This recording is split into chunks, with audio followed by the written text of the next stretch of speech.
नमस्कार, welcome to my YouTube channel doctor Sanjay Om. और आज हम फार्माकोकाइनेटिक्स सीरीज़ में एब्जॉर्प्शन के लास्ट पार्ट को डिस्कस करेंगे, जिसमें हम बायो एक्विवेलेंस ऑफ ड्रग और उसकी टाइप्स को देखेंगे। ये बहुत ही ज़्यादा इम्पॉर्टेंट है एक मेडिकल स्टूडेंट के लिए, बायो एक्विवेलेंस और इसकी टाइप्स को समझना। चलें स्टार्ट करते हैं।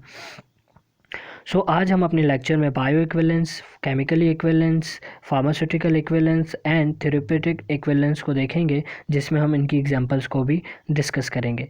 सबसे पहले हम केमिकल इक्विवेलेंट को डिस्कस करते हैं।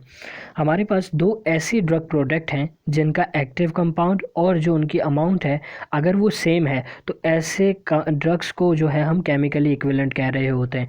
इसमें एक्टिव कंपाउंड का मतलब ये है कि उनका जो फार्मूला है, या जैसे हम जेनरिक कह रहे होते हैं, और इसी के साथ साथ जैसे हम API कह रहे होते हैं, that is active pharmaceutical ingredient, अगर वो सेम हो और उसी के साथ साथ उसकी अमाउंट सेम हो, ऐसी दो ड्रग्स को अगर हम कंपेयर करते हैं और इन दोनों ड्रग्स का API और उनकी अमाउंट सेम हो, हम उसे क्या कह रहे होते हैं कि वो केमिकली इक्विवेलेंट है।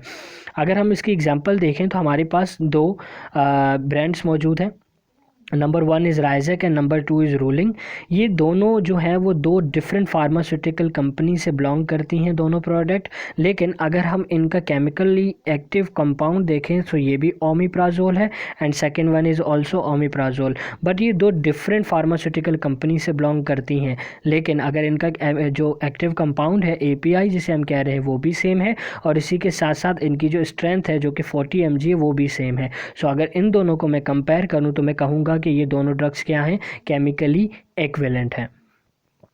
And number 2 is pharmaceutical equivalent. So the drug product are considered as pharmaceutical equivalents when अगर कोई हमारे पास दो ऐसी ड्रग्स हों जिनका एक्टिव कंपाउंड, या जैसे हमने API कहा था, वो तो सेम हो, लेकिन उसी के साथ साथ उसकी डोजेज फॉर्म, उसका रूट ऑफ एडमिनिस्ट्रेशन और उनकी स्ट्रेंथ, अगर ये तीनों चीज़ें जो हैं वो सेम हो जाती हैं API के साथ, तो ऐसी ड्रग को हम जो हैं वो फार्मास्यूटिकल इक्विवेलेंट कहेंगे।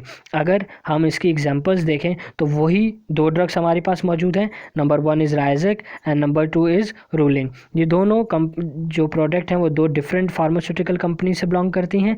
राइजेक गेट्स फार्मास्यूटिकल कंपनी की है और रूलिंग जो है वो हाईक्यू फार्मास्यूटिकल कंपनी की है।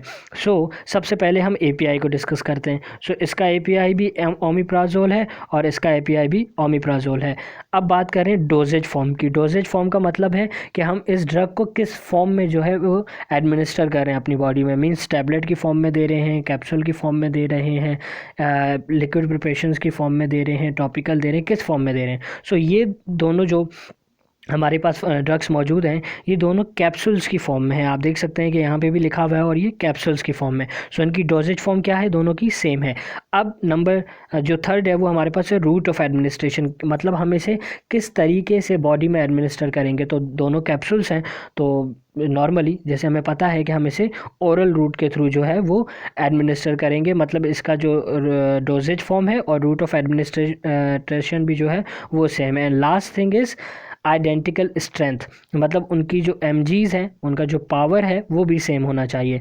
हमारे पास दो टैबलेट्स हैं, दोनों टैबलेट्स क्या हैं, कैप्सूल की फॉर्म में हैं, और इन दोनों कैप्सूल्स की जो स्ट्रेंथ है वो क्या है, वो भी सेम है, जो कि 40 mg है। ऐसी दो ड्रग्स जिनका API, उनकी डोजेज फॉर्म, उनका रूट ऑफ ड्रग एडमिनिस्ट्रेशन या उसके साथ साथ उनकी स्ट्रेंथ, ये जब चारों चीज़ें सेम हो जाती हैं ऐसी ड्रग को हम फार्मास्यूटिकल इक्विवेलेंट कहते हैं।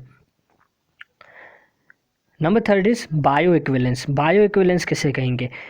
अब यहाँ पे बात आ रही होती है, हमारे पास दो जो है वो ड्रग्स मौजूद हैं, वो ड्रग्स किसी भी डोजेज फॉर्म में मौजूद हैं, लेकिन उनको जब हमने इंजेस्ट किया, उन्हें हमने जब एडमिनिस्टर किया, एडमिनिस्टर करने के बाद उन दोनों ड्रग्स की जो बायो अवेलेबिलिटी है वो सेम है। मतलब जब हमने उसे ऑरल रूट के थ्रू दिया और जब वो हमारे सिस्टमिक सर्कुलेशन में पहुंची, जस्ट एग्जांपल कि अगर हमने 40 mg का कैप्सूल दिया था और सिस्टमिक सर्कुलेशन में वो कैप्सूल 30 mg तक जो है वो पहुंचा है, और इसी के साथ साथ सेकंड ड्रग भी सेम जो है वो हमें बायो अवेलेबिलिटी दे रही है 30 mg।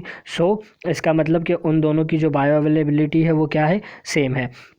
उसके साथ साथ जो एक और पॉइंट है वो ये कि similar time to achieve peak blood concentration, मतलब ब्लड के अंदर उन दोनों ड्रग्स ने जो है वो सेम ही टाइम में अपनी कंसंट्रेशन जो है वो अचीव कर ली है। इसी के साथ साथ same for all intends and purpose. Means अगर एक ड्रग जो है वो हम एज अ पेन किलर ले रहे हैं और उसका जो पर्पस है वो पेन को रिलीव करना है, सो सेकंड ड्रग भी जो है वो उस वैसी ही हो, मतलब उनका जो एपीआई है वो सेम होना चाहिए।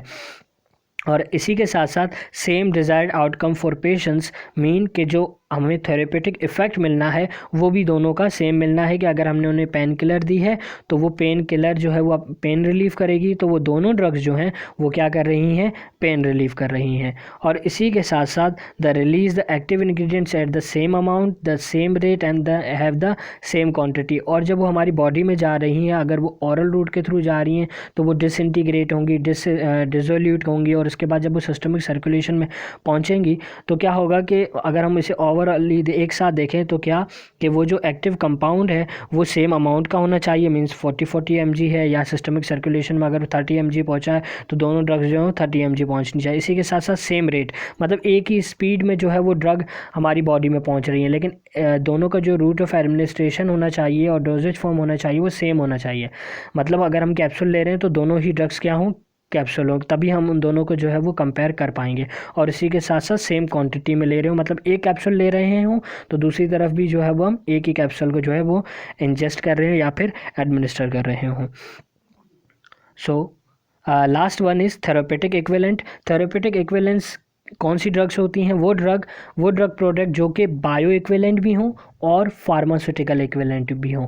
अगर इनको मैं शॉर्ट करना चाहूँ, अगर समरी करके मैं आपको शॉर्ट बताऊँ तो वो कुछ ऐसे कि हमने पढ़ा था बायो इक्विवेलेंट कौन सी ड्रग्स होती हैं, जो कि हमारे पास सेम एपीआई रखती हैं, सेम बायो अवेलेबिलिटी हो, सेम डिज़ायर्ड आउटकम जो है वो दे रही हैं। और इसी के साथ फार्मास्यूटिकल इक्विवेलेंट में क्या हो, एपीआई सेम होना चाहिए, स्ट्रेंथ सेम होनी चाहिए, डोजेज फॉर्म सेम होनी चाहिए और रूट ऑफ एडमिनिस्ट्रेशन भी सेम होना चाहिए।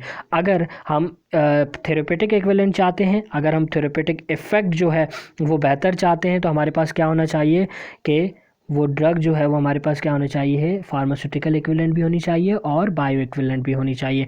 तभी वो ड्रग जो है हमें सेम क्लिनिकल इफ़ेक्ट्स भी प्रोड्यूस करेगी, और उसी के साथ साथ उन दोनों ड्रग्स की जो सेफ्टी प्रोफाइल होगी, मतलब जो साइड इफ़ेक्ट्स होंगे वो भी जो है वो सेम होंगे। और बाकी ड्रग्स के मुकाबले अगर हम कोई दो डिफरेंट ड्रग्स देते हैं तो उनसे जो है वो बेहतर होंगे। Thank you so much for watching my video.